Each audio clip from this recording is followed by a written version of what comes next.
Hello everyone, আশা করি সকলে ভালো আছেন। আজকে আমরা প্রতিদিনের ন্যায় কিছু ফ্রেজ শিখব। প্রথম ফ্রেজটি হচ্ছে এ স্লো কোচ, অর্থ অলস ব্যক্তি। এক্সাম্পল হিসেবে আমরা বলতে পারি nobody likes a slow coach like you.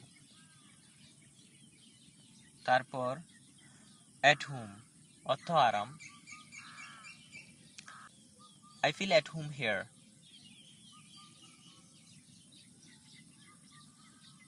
তারপর হচ্ছে এট দ্য টপ অব, অর্থ উচ্চস্বরে। He called me at the top of his voice. ভিডিওটি ভালো লাগলে লাইক, কমেন্ট, শেয়ার করে আমাদের পাশেই থাকুন এবং নিজে শিখুন, অন্যকে শিখতে সাহায্য করুন। ধন্যবাদ।